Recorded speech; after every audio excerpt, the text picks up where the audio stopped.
Hey, what's up, samurai? Welcome to the future. At first glance, much appears to have changed. Neon scenery, robots and full body augmentation. But many things stay the same. Firing a gun still requires the pull of a trigger.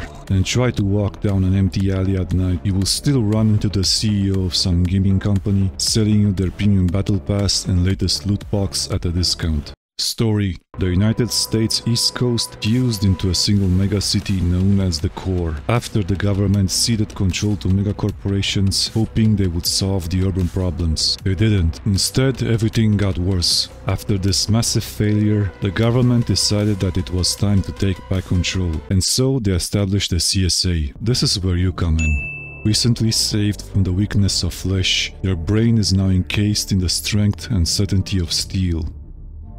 With the blessing of the machine god and an army of mind-controlled combat shells, your job is to get rid of those megacorporations and make America great again. But before you can begin, you must pass a series of increasingly harder simulations. Our first stop is an area under the influence of a Japanese corporation, known for its love of body augmentation and illegal concerts. Check out the locals, they're very friendly and welcoming to gaijins. We have the average Yakuza punk doing side missions, sumo wrestlers eager to show you their new moves up close, and geishas fully augmented and ready to teleport behind you. To showcase all the classes, we'll be picking a different one for each level, starting with the engineer. The engineer can deploy a stationary turret and shoot a wire that will hack enemies, temporarily disabling them. You can also use it on your turret to increase its fire rate, or on C-balls to boost yourself instead. Experts would argue that it's highly inefficient, since enemies will only drop ammo and shields when marked by your abilities.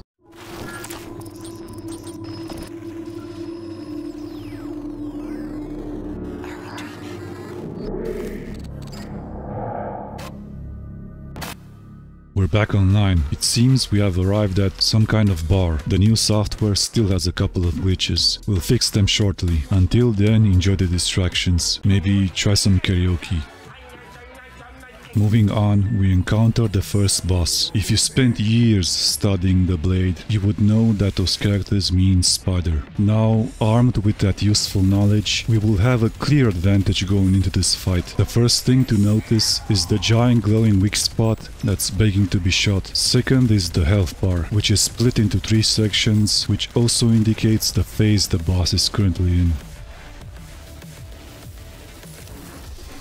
Back on the road, it's time to make our way to the next mega corporation, known for their advanced gene splicing technology and for being German. Here we'll find only the bravest and most hardcore people willing to subject their bodies to experimental gene modification. The next class we'll be switching to is the Hunter. How good is your aim? Have you spent hundreds of hours popping balloons in a simulator? Then this is the class for you. You can switch teleport, stunning the target and buying enough time for you to land that headshot. Pro tip: fall damage doesn't affect you, but it affects your enemies, especially the big heavy ones. You can also go invisible and leave a decoy behind to get out of sticky situations. Time to jump straight to the boss. Just on stimulants and equipped with an impenetrable shield, this guy is here to take your lunch money. Any shot we fire at his shield will bounce right back at us, but he can still be damaged by carefully aiming through the gap. In the last phase, he becomes enraged and runs at us even more aggressively. Do your best to keep your distance while dodging the fire from the regular enemies, which will endlessly spawn throughout the fight. The next stop on our road trip is a giant warehouse complex owned by a famous online marketplace from Russia. Recently, their CEO was replaced by an AI. By forcing all employees to upload their consciousness into its servers, the vast computer mind managed to solve a problem none of its predecessors could: getting people to finally join the metaverse. Now, with no mind of their own, the employees will have increased productivity. Since bathroom breaks are optional, it will keep shareholders happy happy. The next class is the soldier. He can grapple onto enemies to make full use of his close-range shotgun and send out a shockwave that will briefly stun anyone who hit. But what you see right now is not limited to the soldier. This is a good time to get into mechanics. Implants can drastically enhance or change how the game is played. They have an active and a passive component to them. In this case, we can significantly improve our grenades by just breaking C-balls. Let's see what the boss thinks of our build.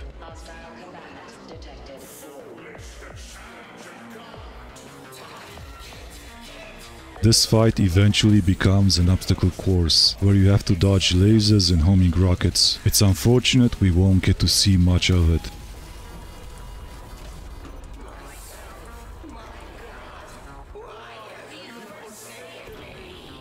We have arrived at the last zone, which is unsurprisingly the most dangerous. I've mentioned C-balls before. They're just 3D printers that are indispensable to every home and office. This mega corporation is the one manufacturing them, and it's one of their most important products. You may wonder why a 3D printer needs a microphone that's always on, and why are your secrets suddenly not so secret anymore. With the power of nanoprinting, Femto can now print peanut butter inside the jelly. There's only one class left to showcase now.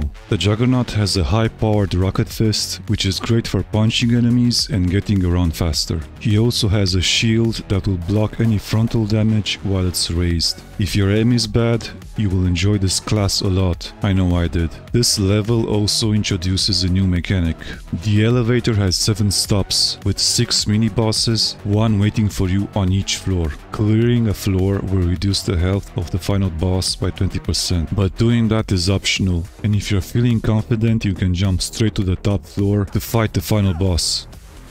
You better have a good build by now, since it will be put to the test. Test your dodging, test your aim, and test the limit of your patience. She loves to talk a lot during the fight, but only has a couple of unique voice lines, so the longer the fight goes on, the more repeats you will hear. With the boss defeated, let's pull back the curtains and take a peek at the story. Spoilers ahead. Every time the final boss is defeated, you will get to see up to 7 cutscenes that shed some light on who you were before. From my understanding, you are not just a regular brain in a jar, but multiple brains stapled together to form a single consciousness. All the bosses you fought and possibly the people you've met in the simulation are part of the grey matter soup that is now your brain. It's a cool reveal and sounds like something out of an episode of Ghost in the Shell, which I'm a huge fan of. Thank you for coming on this journey with me, dear viewer. My goal with this video was to improve my editing and make you laugh. I hope I accomplished at least half of that. See you next time.